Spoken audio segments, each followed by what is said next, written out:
Hello everyone, my name is Josh Tingstad. Thank you for letting me speak. Did you guys know that police killed 1,146 people in 2017? Black people were 25% of those who were killed, even though they were only 13% of the population. This information comes from Samuel Singagwe of mappingpoliceviolence.org, a website that focuses on gathering facts about law enforcement violence in America. Over the past year, NFL players have protested police brutality by taking a knee or sitting down during the performance of a national anthem before their game. This caused mixed reactions from a lot of people in the country, including our leaders in politics. President Trump even called for the players who protested to be kicked off the team. Although this may be jarring and really shocking to some people, the players who are protesting police brutality in this way are going about it the correct way, and they have the right to do so. I have watched the NFL since I was a little kid, and to see a player like Colin Kaepernick take a knee during the national anthem, which I didn't even think was allowed personally, was mind-boggling. Definitely got me to look up and research why he was doing what he was doing more. So if all these players are doing when they're protesting peacefully is bringing awareness and getting people to look up and talk about what they're protesting about, then they should be able to do it. Today I will present 3 reasons why I think the NFL players have not only the right but the duty to protest against social injustices using the platform that they have worked so hard to get to. The national anthem protests are the best way to go about protesting because because of the severity of the situation with police brutality in America today, them earning the right to have the major platform that is the NFL and them being able to use it in the way that they see fit, and also that showing of peaceful protesting about a topic as violent as this is the best way to get supporters to agree with their claim. Police brutality has been an issue in America for some time now, and the statistics on this issue are staggering. Samuel Singagwe of mappingpoliceviolence.org states that there were only 14 days in 2017 where police did not kill somebody.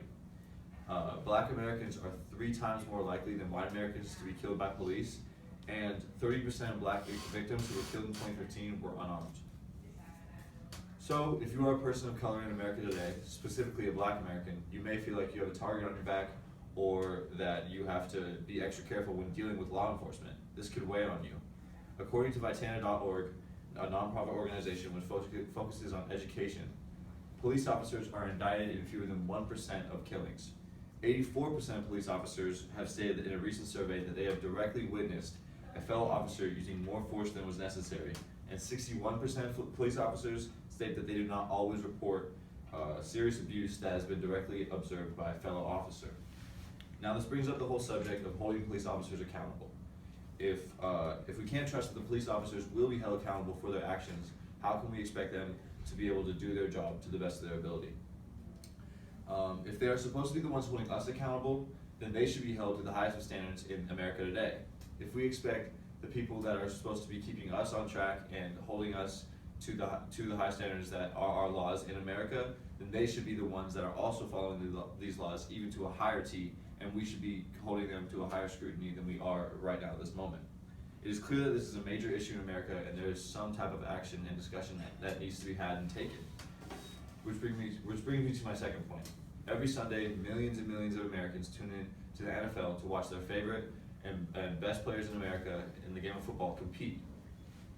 Now, if there's a major issue that really matters to these players, and they feel that there is an injustice in the world that they live in, then it is their prerogative to make a statement and protest in a way that is peaceful but still poignant.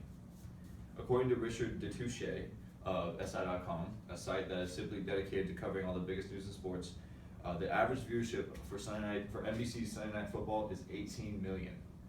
That's bigger than the population of Chile. That's a lot of people tuning in every night to watch you play. Also, Sunday Night Football was the most watched show in primetime viewership. This is a huge number of people tuning in to watch you play. As a player, you've worked your entire life tirelessly to get to this point and to have this platform that you do have, and now you're here. So if you have an issue that you feel is wrong or some injustice that is going on in the country that you live in and that has affected your life personally, then it is your duty to protest and make people aware of this issue in a peaceful way. That is what these players are doing. You cannot fault them for doing what they're doing in the way that they're doing it because it impacts their lives directly. Their family and friends and community are being gunned down and killed when they are unarmed and presumably innocent. Some people might argue that these players are disrespecting the flag, the United States of America, or the armed forces that have fought for our freedom. But this just isn't the case, and these players who are protesting have made it very clear that this is not their goal. They are not doing anything to deface the flag or blatantly disrespect the United States or deface it or being obscene to it in any way. They are simply taking a knee during the singing of the national anthem to bring light and bring awareness to the injustice that is going on in America. They are making it clear that they believe something is wrong with the criminal justice system in America today, and that we should all have a discussion about it. They have never stated once that they are protesting the military or the armed forces or anything like that, so we can't put that on them that is what they're doing. They have made it very clear what their purpose is behind all their protests, and we should hold them to their words that this is what they are actually protesting. Which brings me to my final point.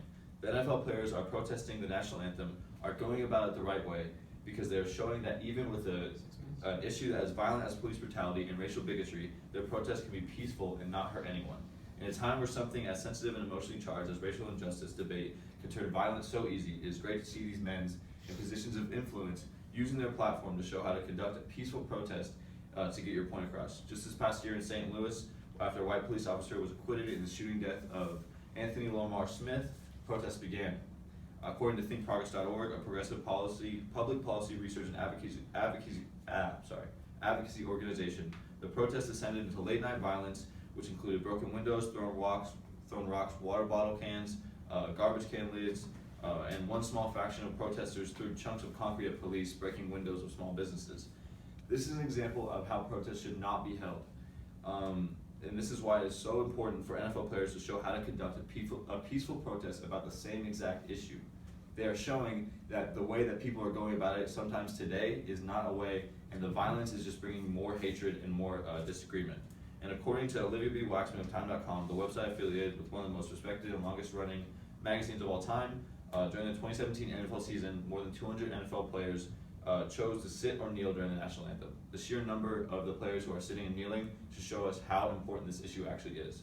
Today I discussed the reasons why I think NFL players should not only have the right but the duty to protest against social injustices using the platform that they have worked so hard to get to. The national anthem protests are the best way for these players to get their message across because of the severity of the situation, the mega platform that they have and how they've worked to get there, and the showing of peaceful protests about a violent topic. People have to stand for what they believe in, and a real discussion needs to take place about what the issues that they're actually protesting rather than how they are performing the protests themselves. Are you going to be a part of the discussion? Thank you. Thank you.